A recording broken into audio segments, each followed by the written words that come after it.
Olá pessoal, aqui é o Marco Falcone, estamos aqui no episódio número 22, né, do 8 Minutos com Marco Falcone.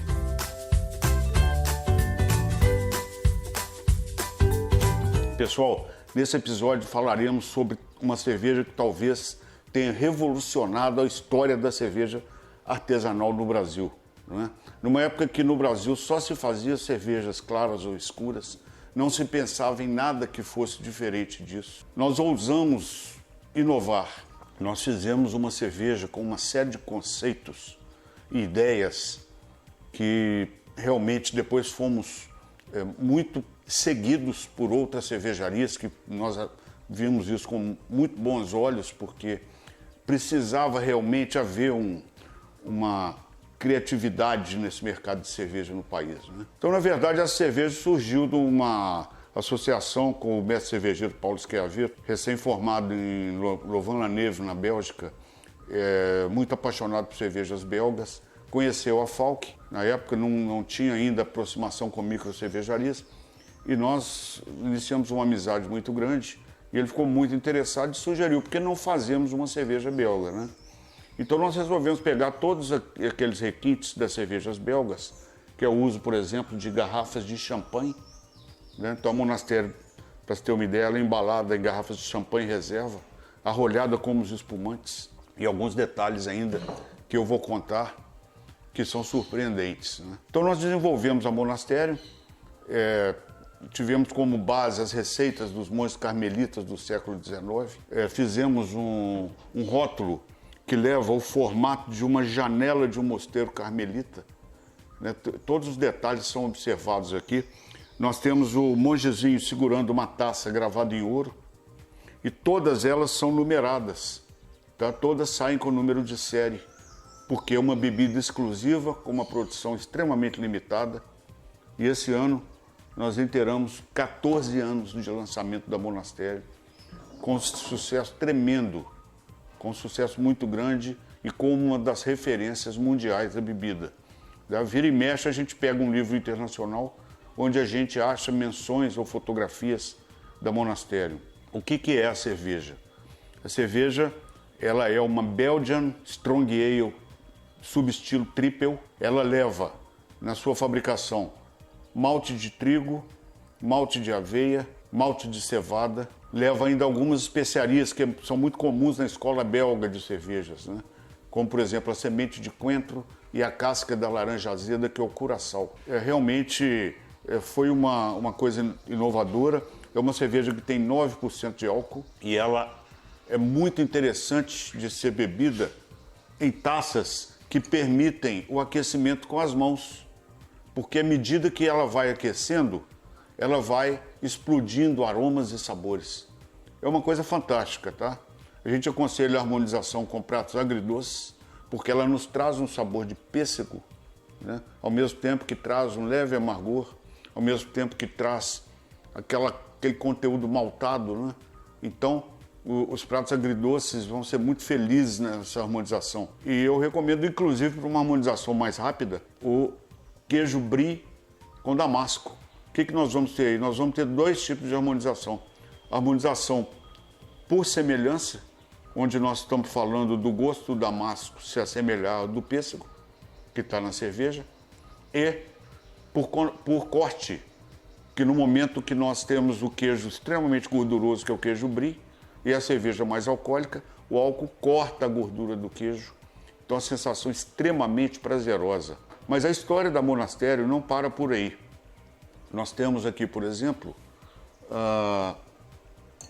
uma disputa que foi feita pelo Instituto Nielsen Business em 2008, Instituto lá de São Paulo, chamado Prêmio Tecnobebida Award 2008. Eles queriam comparar qual que era no mercado brasileiro a bebida mais inovadora. Não era apenas as cervejas, mas todas as bebidas. Então entraram os vinhos, os uísques, as águas minerais, os refrigerantes, as bebidas saborizadas e também as cervejas, né? Então, a princípio, foram quase 600 inscritos. Nós passamos para a segunda fase, que eram 50, e fomos chamados, então, a São Paulo entre os 5 escolhidos. E essa plaquinha aqui é a placa de reconhecimento que estava entre os 5 finalistas. Então nós fomos chamados a São Paulo para fazer uma filmagem que seria mostrado para o júri, mostrando por que a Monastério era o produto mais inovador. Então nós fomos, defendemos essa tese e depois fomos chamados no hotel de alto luxo em São Paulo para premiação. Eu falei na época com meus irmãos, olha, nós não temos a menor chance. Nós estamos competindo com gigantes aí, como Ambev, Skin Cariol na época, né?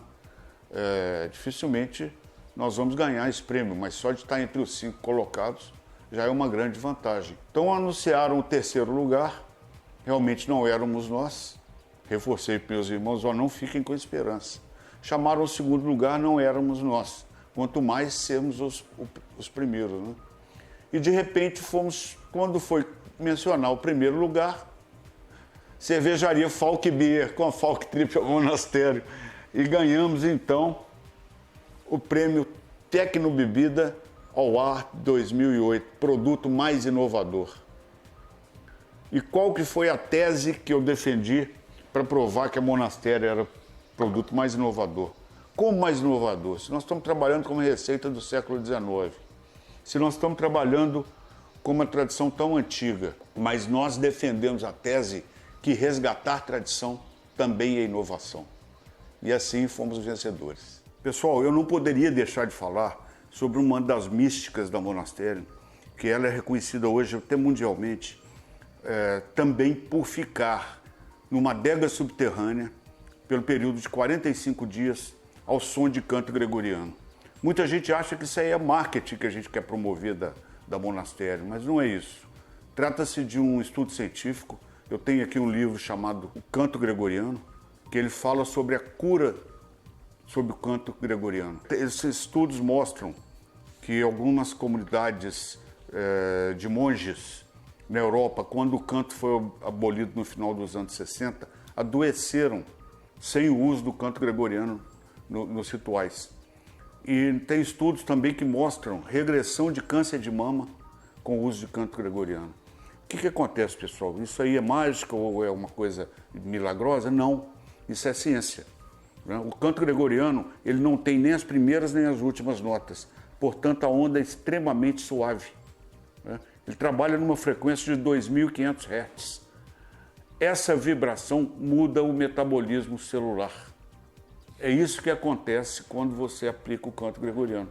Então, o monastério que você vai beber em sua casa, ela passou 45 dias sob o canto gregoriano e certamente é completamente diferente daquelas que não passaram. Então fica aí a dica, fica a observação de um fator que a gente também incorporou e que ajudou no nosso troféu, né? Tecnobebida ao Ar como produto mais inovador.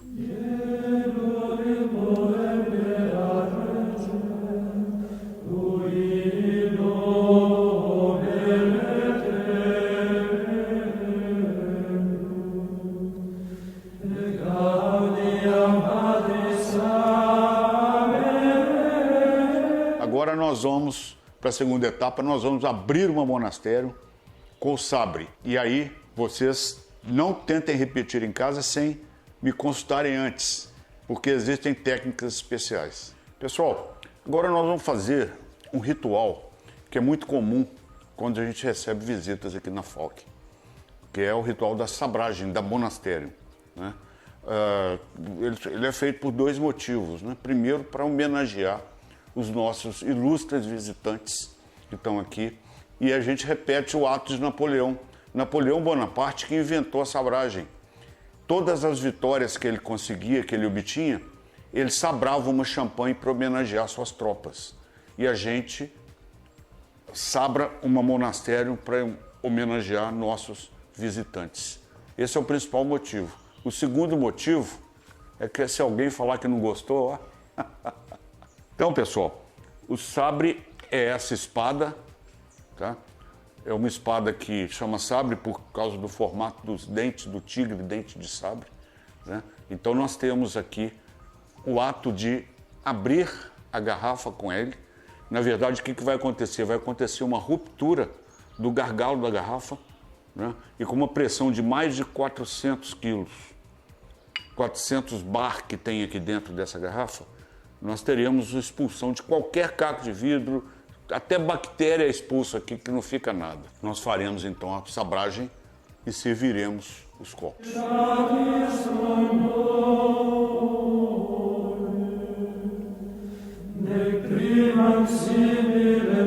Pessoal, então, aberta a cerveja no sabre, que é esse ritual centenário, eu desejo saúde e boas cervejas a todos. Um abraço.